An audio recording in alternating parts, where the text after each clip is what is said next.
Hey YouTube, this is Valerie with Money Mindset Coach.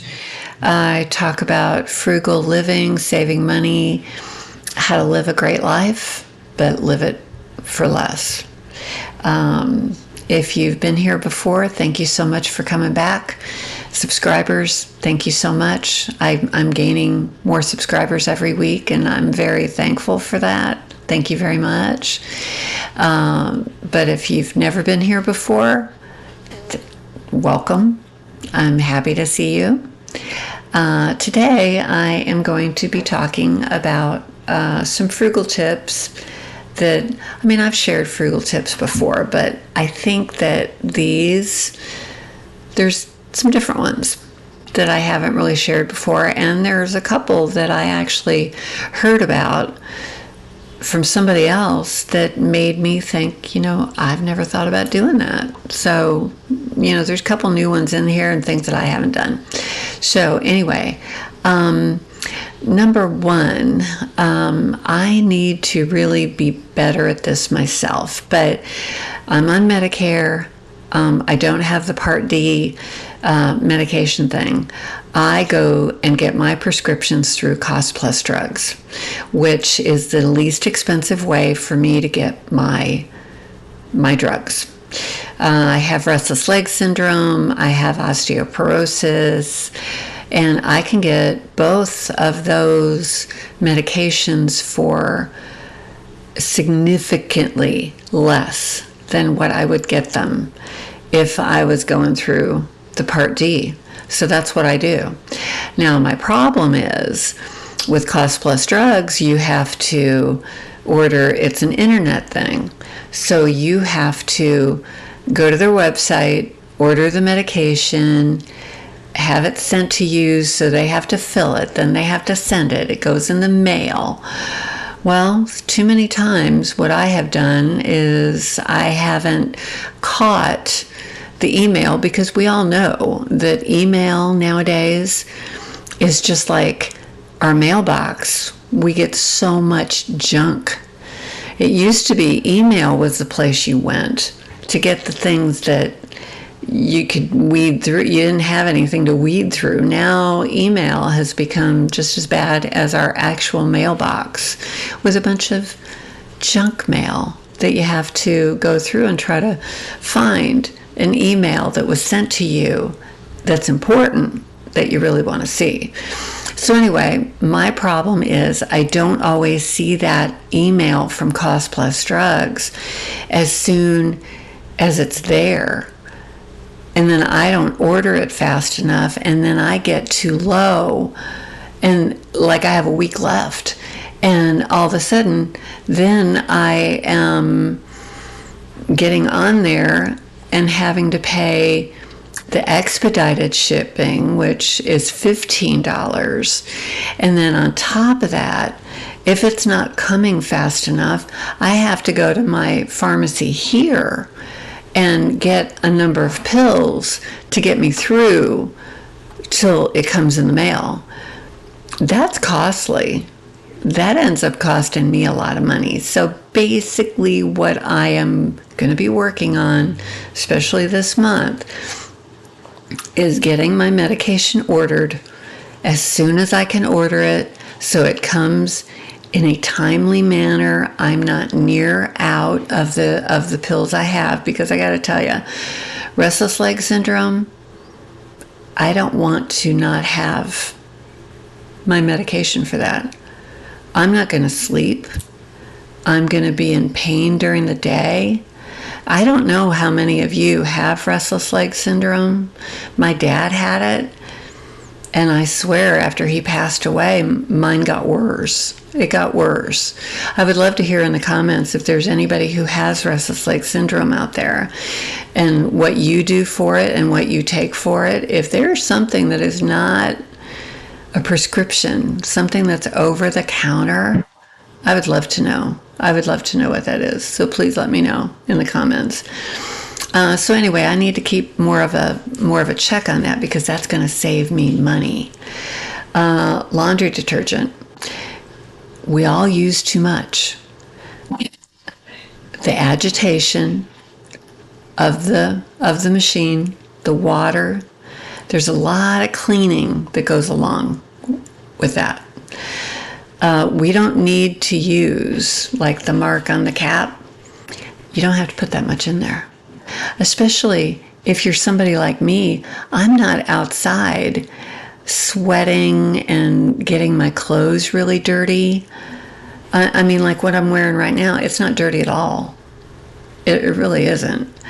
You don't need a lot of detergent to get something like this clean. And using too much detergent will definitely almost attract dirt. It's kind of like the carpet cleaner, like Resolve. You'd use that on your carpet. It ended up just drawing more dirt. It didn't really do you any good. I think steam cleaning was a whole lot better. Dog food. That goes along with the laundry detergent. I had a vet tell me that don't go by what the dog food bag says to feed. They want to sell more dog food. So they are going to tell you, hey, this is how much you're supposed to feed a dog that is 50 pounds, 70 pounds, or whatever.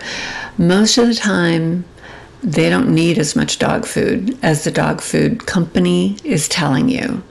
They just want you to go through the dog food faster. So you buy another bag, which makes them money. So don't do that.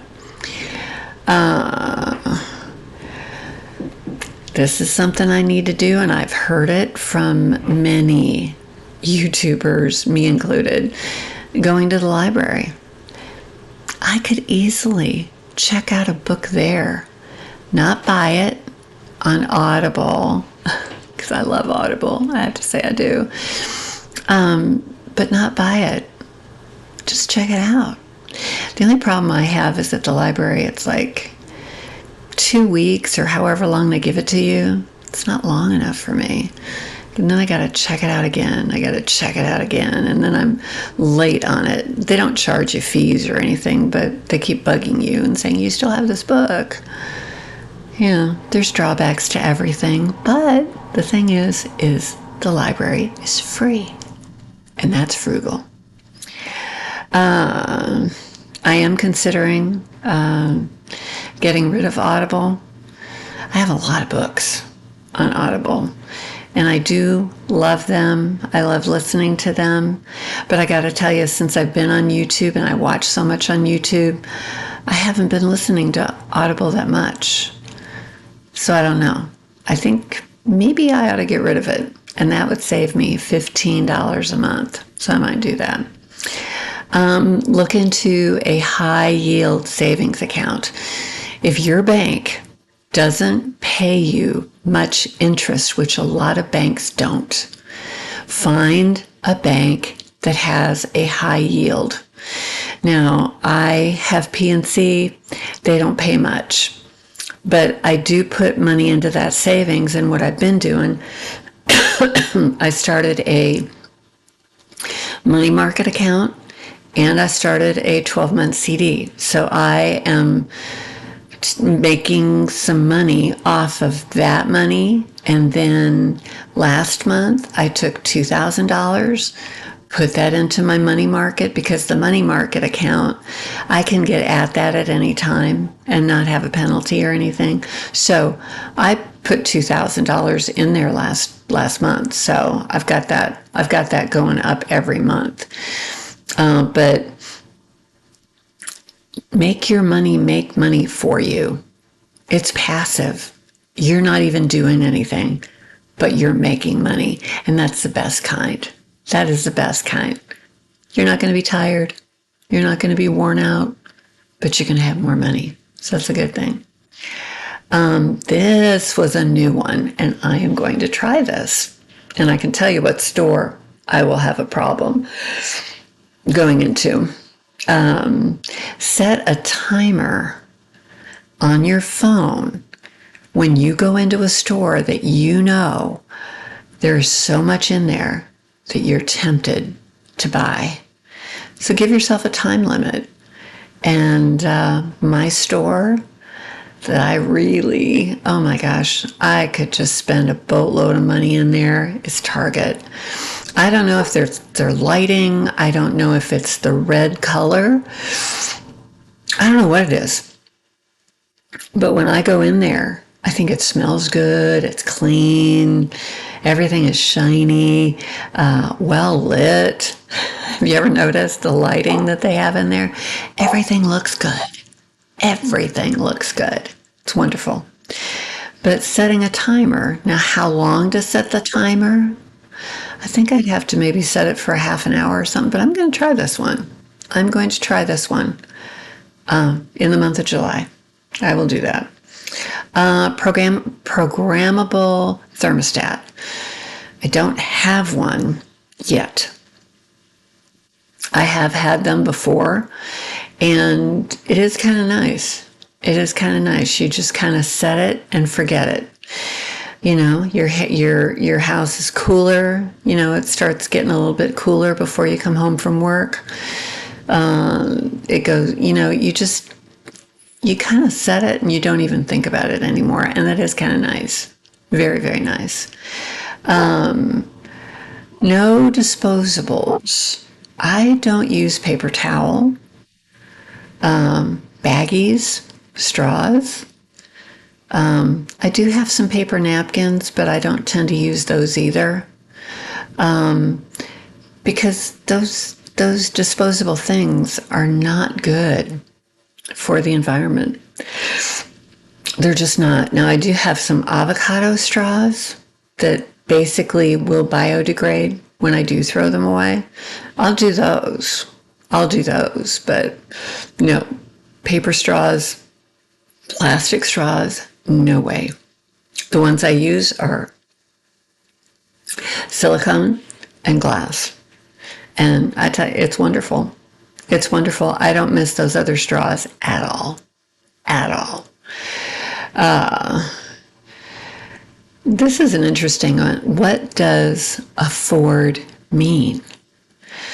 A lot of people think that when you buy a car and you can afford that monthly payment, you can afford the car.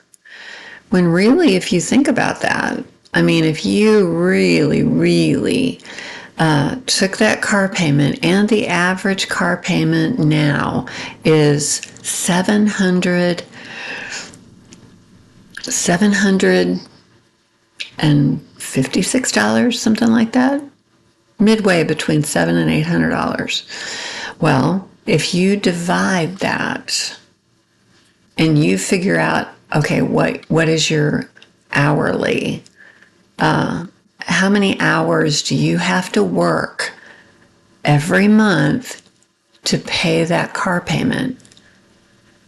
And if you've got a $750 payment, you're working a lot of hours.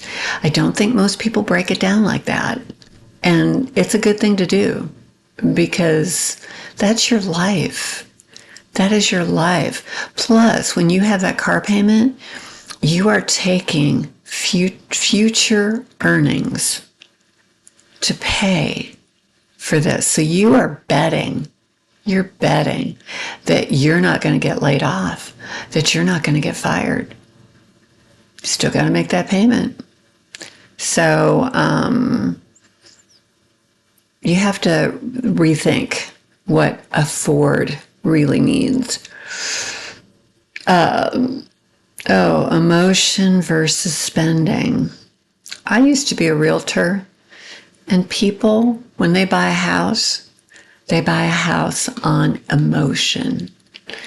I used to tell people, and I really truly believe this. I wouldn't have said it if I didn't believe it, but I would say, because this is what houses did to me when I bought them. I would say the house is going to wrap its arms around you, and it's going to tell you, this is it. Now, what are you feeling at that moment? You're feeling emotion. You are loving that house. You are seeing yourself living in that house. It's emotion. And that goes along with any of our spending. We're falling in love with what we're buying. We love it. We have to have it. And a lot of times we have to get better at saying no. No, I don't need it. I don't need it. You can want it, but you don't need it. And actually, there was a couple, I don't think I ever did this, but I did want me and my ex-husband to do this. There was this one couple, I heard them talk one day about how they sit down at the end of the day and take out the receipts from what they had spent. And they sat down, put them in a basket, and then looked at them and went over them and said, this was a need, this was a want, this was a need, this was a want. They started analyzing what they were buying and whether it was a need or a want. And that's a really good habit to get into. You start seeing a pattern, and if you see yourself buying too many wants as opposed to needs, it might be something that you need to cut back on a little bit. This one, this is about clothes. Basically, what they say, God, I'm so tired. I don't know, I didn't sleep very well. Clothes, I heard this percentage, that you wear 20% of your clothes 80% of the time. Now, I don't think I do. I really don't. I wear something, and then after I wash it, it goes to the other end of the closet. I either do that or I turn the hanger on the other side, and then I'm telling myself I've worn that. I look for the other things. And I've done that with these videos too. I've worn something different every time. I think I might be getting close to have worn everything. But, it's, I tend to wear everything. I rotate my underwear. I rotate my bras. I rotate my washcloths. I don't know. It sounds crazy, but I like the thing of what I have, everything getting equal use. Because if it's not getting equal use, then why do I have it? If I have a top at one end of the closet that I never wear, why is it there? I'm not wearing it. I need to wear it or it needs to go. So, that's kind of my philosophy. And I know that there have been, if you've seen some of my other videos, that that's exactly how I look at things, The last thing, and I think this really comes along with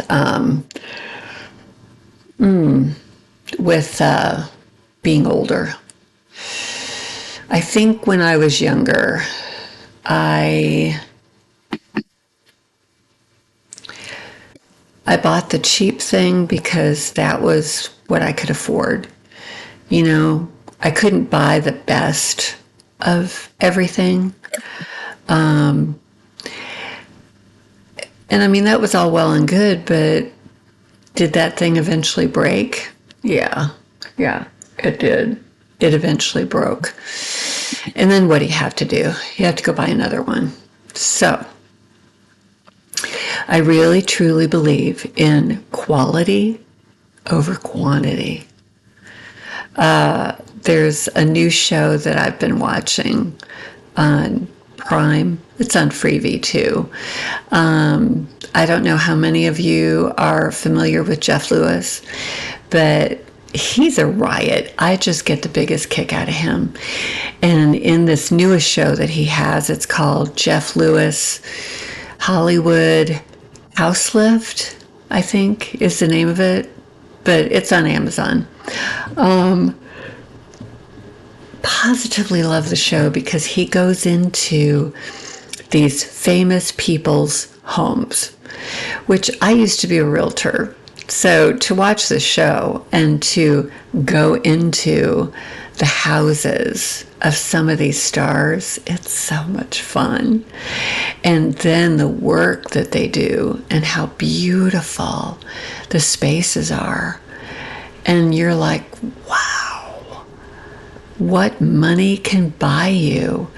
There was one master bedroom that he was redoing for somebody, and they only had wallpaper on one wall, an accent wall, and it was $7,500 for the wallpaper on just that one wall. Now, it's a big room, so it's a big wall, but still, it's like, oh my gosh. But what you do find out from this show is that even rich people that have a lot of money, they'll have a budget too. Their budget is just bigger than ours. They can redo a master bathroom for $150,000.